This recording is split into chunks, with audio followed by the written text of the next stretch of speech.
I'm a jelly nut. I'm a jelly nut. I'm a jelly nut. You had a drug addiction, like you had a problem, like with. Go ahead and tell the drugs that you protected. Just all of them. Yeah, like I was really heavy, like I was really heavy on pills. Like I was heavy on Oxycontins, Hydros, Percocets, Xanax. Xanax was the one that almost took me out. Percocets just made you feel good. So I used to drink a lot of cough syrup. Like early morning before I would go to school, like I would pull up senior year, park my car to the side. I have like my mama cough syrup that she had. I had mine. She's over here, so she over here sick coughing. Where's my NyQuil? She over here making my throat hurt. He over there just. I'm saying high blood pressure NyQuil. Where's that? Stomach hurting, it's turning, like bubbling. Just I went through just a bunch of those phases where I lost myself, and like my homeboys seen it too, cause I couldn't play sports no more. So that was kind of like the real downfall of a lot of where I was at, where I'm seeing my homies like they still like they playing football, they playing basketball, and I'm on crutches for like 80% of my senior year. You feel me? And that was like my identity at one point was sports. It was like being in the gym all the time and like playing bully ball when I'm playing basketball, all this stuff like. That was just who I was in school. So after that was kind of out the window, I was just at the house. I started gaining a bunch of weight, you know what I'm saying? Which I'm getting off now, but you pop your little perk, you hit the block, get you some chicken wings and some fries, get you your lemonade, straight dropping up, and then that was just it for like a full year and a half, almost 2 years. Yeah. So how was it the transition out of it? Because I feel like that's where a lot of people who don't know you and like hear about your testimony or even currently going through is that like sometimes it's hard to shake whatever your vices are. So like how was it when you were able to shake it? Like what was that process like? So it started off with like a very traumatic experience, which is why whenever you have like parents that are trying to tell you stuff or homeboys that's trying to lead you in the right direction, and our curiosity still overtakes it, then that traumatic experience is gonna happen. Cause I told you, but you gonna have to find out for yourself. So that's what happened with me. Like my partners was like, bro, like stay off of them Xans, leave them Xans alone. I'm like, yeah, I hear you, I got you. All right. So go pop me one quick. Exactly. Y'all make me want to pop some more. For real, like you just said the word. Now it's in my mind. I wasn't even thinking about Xans. But now that you mention it. I've been on Perkies all day. I didn't even think about his head, but okay. So it was just like I went through the whole car crash incident where it was the night before my sister's birthday, September 8th.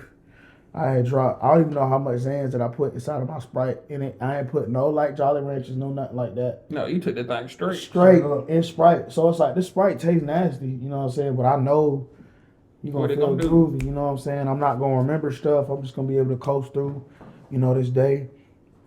Drove like 45 minutes, dropped my homegirl off at her house. They was offering, for me to stay there at their crib. I don't know if they saw the way that I was or what, but I just was like, nah, I'm gonna just go back home. I'm straight. 45 minutes back, I black out behind the wheel, total the whip, you know what I'm saying? But I was unscathed, and I called my mama. I was like, hey, I need you to come get me. I was at Chick-fil-A. I pulled up into a Chick-fil-A parking lot. Don't you bring that negative energy to Chick-fil-A. I'm like, if any spot I can go to, it's the spot that serve the Lord chicken, bro. You know what I'm saying? That's the Lord's chicken. The Lord's chicken? You can always go there. Why he serious, though? Oh, that's a fact. All right, bro, that's a fact. Oh, hey, shout out to Chick-fil-A. Shout out to Chick-fil-A. You know what I'm saying? I play closed on Sunday. Closed on Sunday today, but I rock with y'all. So my mom was like, you just need to gig out a year. And from that point, I kind of separated myself from my homeboys. And it was me just being honest with them, regardless of if they going to think that you lame or not. Like, this is my life for real. Like, folks is dying left and right. I'm not trying to be another one of them boys that you cry over and then like 2 years later, you don't even think about it. You feel me? Yeah. So I was like, let me preserve my life now. Okay. And just seeing like how God protected me in that. I just went cold turkey You know, I started going to the gym. I started like playing ball again for a little bit. Just doing stuff to get my mind off of it. Because if you sit in a place of just isolation, like and your mind not strong enough, it's just gonna come right back. So I kind of took it on the chin and was just by myself for a little bit. You know, I'll go and meet new people, pick up a job. You know what I'm saying? Just stuff to keep me busy, keep me active, so that I'm not just stuck here. Now I can kind of just chill for like 2-3 days and like have no real issues because I built up like that spirit, man. You know what I'm saying? So I'm good, but. Back then, it was just doing the practical stuff that seemed like it was super inconvenient. Like a Tylenol just might set you off. You know what I'm saying? Like, I'm just going to stay away from it. You know, I'm looking at all the natural remedies and stuff. You know, like before, like, oh, man, my leg hurt. I'm about to take me this. Like, bro, let me go look and see what else I got. There's this thing called Bengay. You know? Icy hot. You know? And it's a lot cheaper, too. Like, You don't have to run the purge today. I need a 30 right now. Get a B30 today. No. Bro, go to Walmart, bro. Slow down. Get you some vitamins, gang. Like some vitamins? Get you some vitamins, bro.